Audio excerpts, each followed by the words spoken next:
When I was pregnant with my second daughter, I called my parents excitedly and I said to them, "We've got great news. We're expecting a tax deduction." The Forward recently reported that the annual levels of Jewish giving in the US were close to $26 billion a year. That's $83 million a day.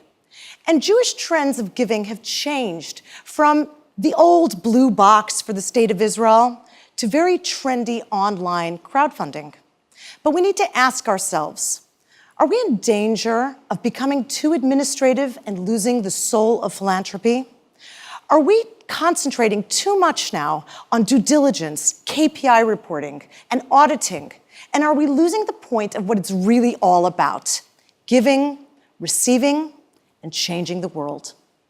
Tonight, I'd like to propose that charity is actually a God-given dynamic in which there are several roles that we can identify with and embody. And if we balance that out with the responsibility of giving, we can make philanthropy a very meaningful experience. So, who remembers the old days?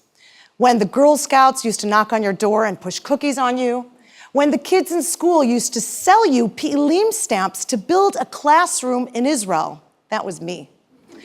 Charity used to form the social fabric of our lives.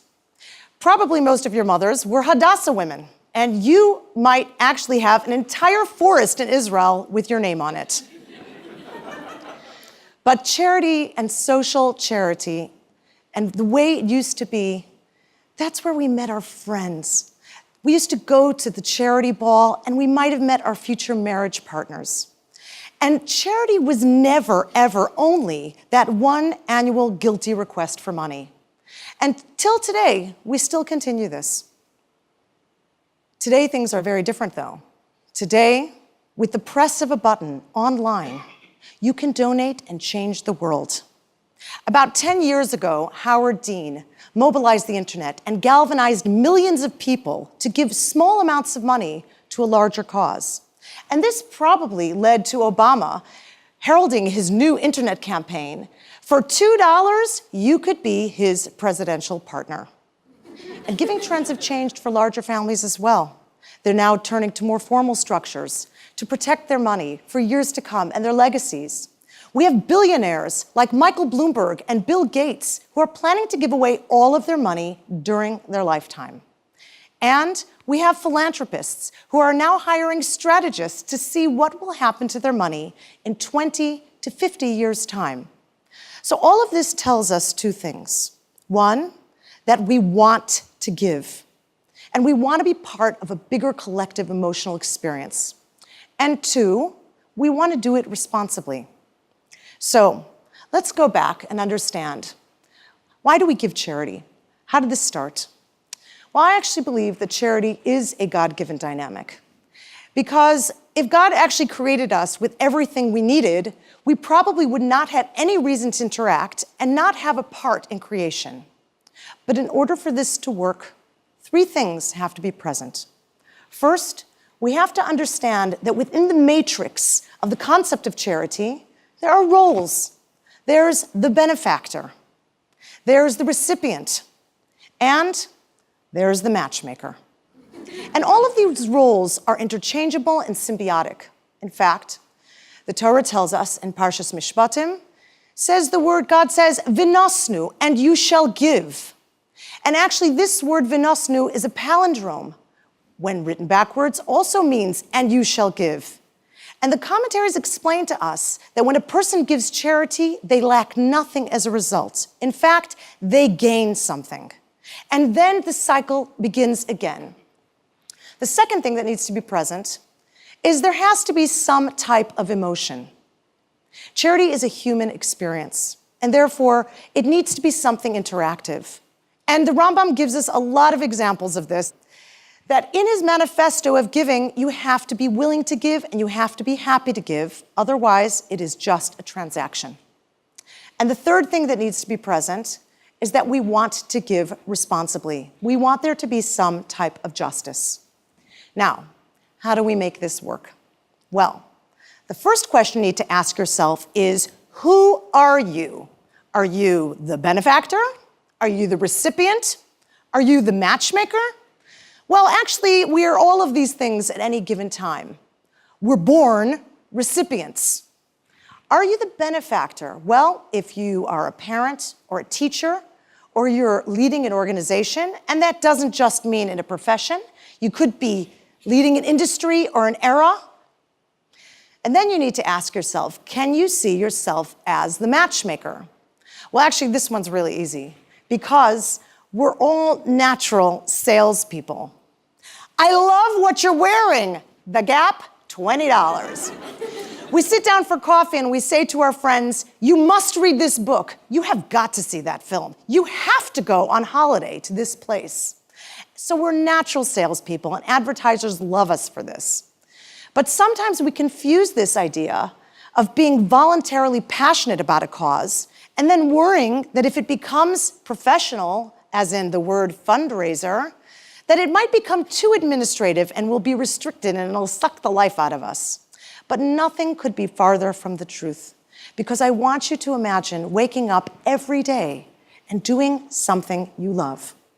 Now, if we just gave on emotion alone, we might end up giving all of our money away, and that wouldn't be very useful.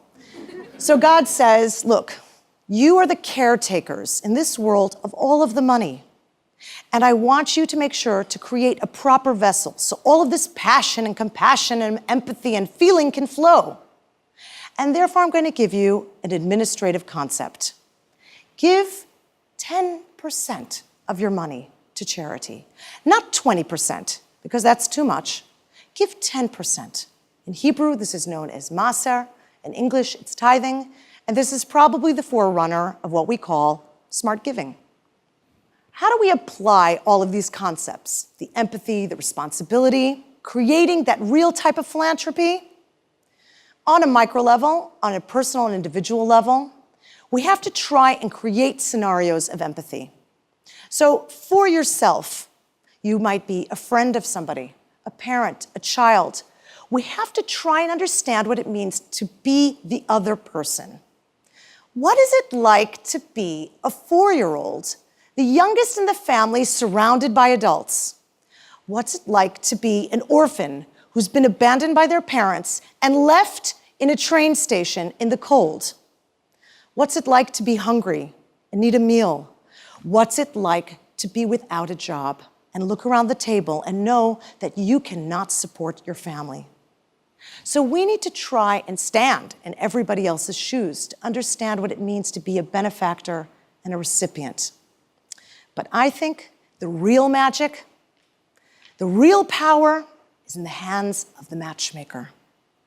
That ultimate universal narrative, that powerful narrative that can convey the joy, the sadness, the fear, the history, the legacy, Jewish identity, that can make any cause your cause and the most important cause in the world, and create an environment where empathy can actually flourish.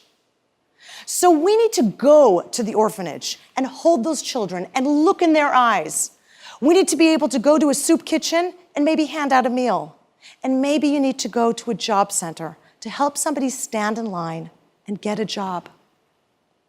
And as we now know, and the Rambam tells us, that if you have $100, you should give it to 100 people because it builds your character, it builds empathy.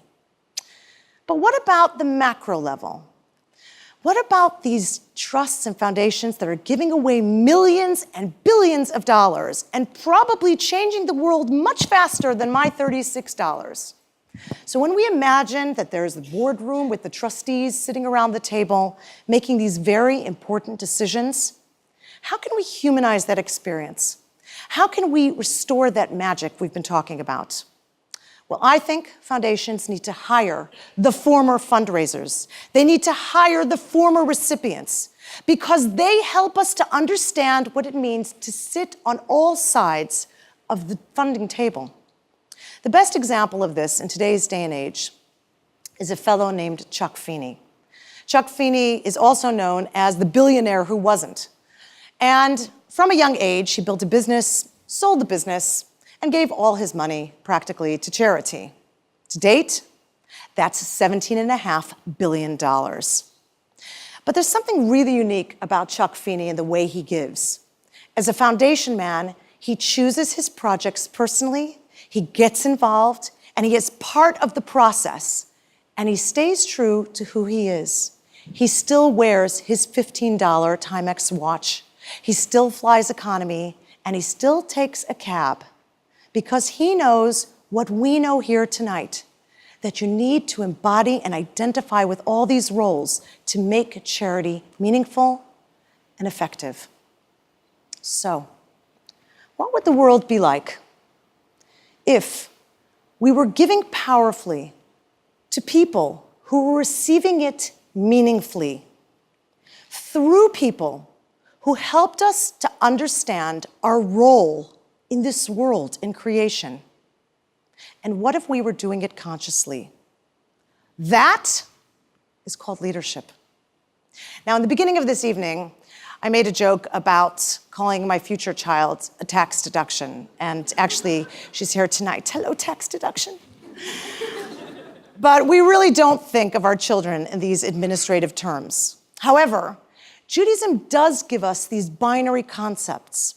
On Rosh Hashanah, we say, Avinu Malkeinu, our Father, our King, because God wants us to understand that together with the kindness and the compassion, there has to be a discipline, and there can create a harmonious balance. And so too with philanthropy, whether you're an individual or a foundation. We have to be able to reignite the soul and the body of philanthropy so that it is a living and breathing eternal experience. Tonight, I challenge you to be conscious and intentional about the way you are giving. Good luck.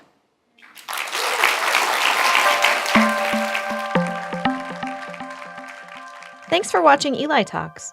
Click through or subscribe to the Eli Talks channel for more inspired Jewish ideas.